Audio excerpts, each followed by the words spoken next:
Antonio Conte n'est plus l'entraîneur de l'Inter Milan. Ça fait un petit moment déjà, mais je n'avais pas eu l'occasion d'en faire une vidéo. Je crois que j'avais évoqué le fait qu'il soit agacé par l'environnement Inter il y a 3 semaines, un mois dans ma vidéo sur Lautaro. Bon on a eu la confirmation. Antonio Conte avait construit un groupe à son image, un groupe qui aurait pu devenir légendaire, qui avait tout pour marcher sur l'Europe, c'était clairement son objectif. Mais la situation financière du club est problématique, ne permettait pas à Conte d'avancer, n'était plus à la hauteur de ses ambitions. Donc l'histoire est terminée. On le voyait venir, rien de surprenant, Conte a été fidèle à lui-même. D'ailleurs je me rappelle d'une décla dans laquelle il annonçait clairement que même une baisse de salaire il ne l'accepterait pas. De mémoire c'était au moment où la presse avait fait fuiter que Zhang allait demander à tout le monde de faire un effort, il y avait eu 0 rencontre, mais Conte avait bien fait comprendre que c'était cuit. Il a ramené le 19e Scudetto, a été en finale de Coupe d'Europe, a remis l'Inter à la place que le club mérite, et selon lui son salaire était totalement mérité. Il gagnait autour de 10 millions d'euros par an, c'est beaucoup, mais je le cite, l'investissement en moi-même a porté ses fruits. Le groupe a une valeur beaucoup plus élevée que lorsque je suis arrivé, et il a totalement raison. Je le répète, mais avec lui, l'Inter a retrouvé sa place en Serie A, avec lui l'Inter a été en finale d'une Coupe d'Europe, mais surtout avec lui, l'Inter a transformé ses joueurs. Leur valeur marchande a explosé. Est-ce que Lukaku était à ce point courtisé avant de rencontrer Conte?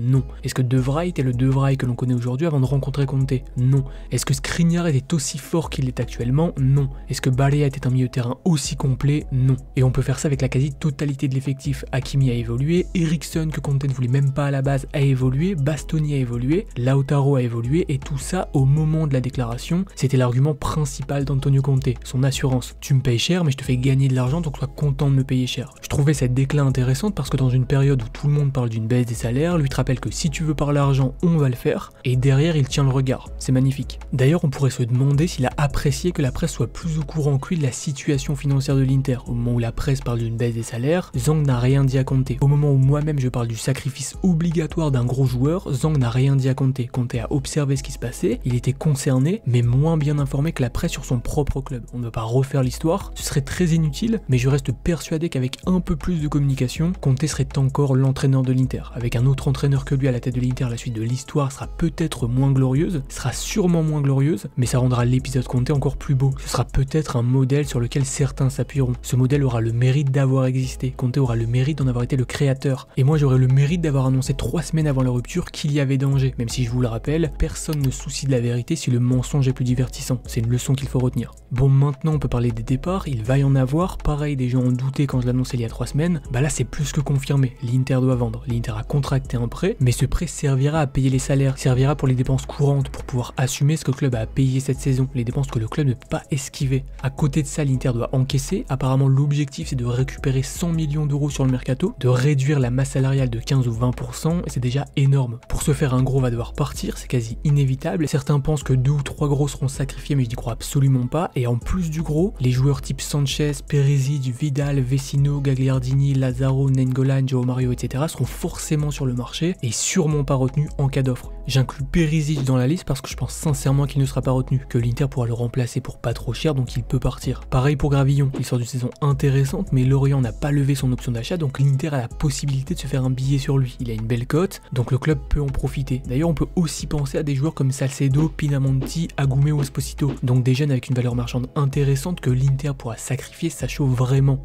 En vrai, l'Inter a pas mal d'options pour éviter la catastrophe, et il ne faut pas oublier non plus que Candreva et Politano ont été vendus. Je ne sais pas ça compte pour le bilan financier en question, mais c'est quand même un truc qu'il faut rappeler. Les partants seront remplacés par des joueurs moins chers ou par des jeunes, un Perisic devrait être remplacé par Di Marco, les Salcedo Enco pourraient également avoir un rôle à jouer s'ils ne sont pas vendus, et très clairement ce qui est annoncé comme une catastrophe peut se transformer en un truc intéressant. Aussi on peut parler de Sensi, je crois que De Zerbi aimerait le récupérer au Shakhtar, il l'a eu à Sassuolo donc avant Milan, et apparemment il essayerait de le signer depuis qu'il est en Ukraine. La Fiorentina de Gattuso est également intéressée. Du côté des gros, j'ai cité Lautaro comme partant il y a 3 semaines, et aujourd'hui, pour moi, ce serait toujours la vente la plus logique, surtout qu'Inzaghi aimerait construire son équipe autour de Lukaku. Ces derniers jours, la presse a balancé pas mal d'autres noms, elle a parlé de Skriniar, que Mourinho aimerait récupérer à la Roma, elle a parlé de De Vrij, qu'Inzaghi avait déjà eu à la Lazio, et elle a cité Brozovic, qui serait proche d'une prolongation. Le transfert de Skriniar est quasi totalement amorti, Brozovic a coûté 3 €, et De Vrij est arrivé libre. Donc concrètement, ça se tient. Si l'Inter doit vendre, ce genre de joueur pourrait rapporter gros. En plus de ces noms, celui qui fait énormément parler de lui en ce moment, c'est Achraf Hakimi, qui serait proche du PSG. Hakimi a coûté 45 millions d'euros, il vient d'arriver, son transfert n'est pas encore amorti et même très loin de l'être. Je crois que l'Inter a encore 40 millions d'euros à payer au Real, sportivement il est difficilement remplaçable pour peu cher. Clairement le vendre maintenant ce ne serait pas le coup le plus rusé du président de l'Inter. Si tu le vends 50 millions mais que tu dois 40 au Real, bon bah tu perds l'argent et le joueur. Pour ça que sauf très grosse offre, je ne vois pas l'Inter vendre. Financièrement son départ n'est absolument pas intéressant pour le club et encore une fois, sportivement il serait très difficilement remplaçable pour peu cher. L'Inter veut de l'argent, l'Inter a besoin d'argent et dans ces conditions le plus intelligent serait de vendre un joueur sur lequel le club mettrait un gros pourcentage de la vente dans ses caisses ou alors vendre un joueur bien plus cher que le prix que tu l'as payé. Un Hakimi vendu 80 millions serait déjà plus intéressant qu'un Hakimi vendu 50 ou 60 millions. D'ailleurs ce serait intéressant de préciser que Zhang, donc le président de l'Inter, bah il a pas mal de dettes, il doit un paquet d'oseille à ses anciens employés à Jiangsu, on parle de plusieurs millions d'euros, ça chiffre vraiment très haut, il y a des joueurs comme Texera ou Eder qui attendent des chèques à 8 chiffres, donc l'Inter Milan c'est un problème parmi tant d'autres dans la vie de Zhang.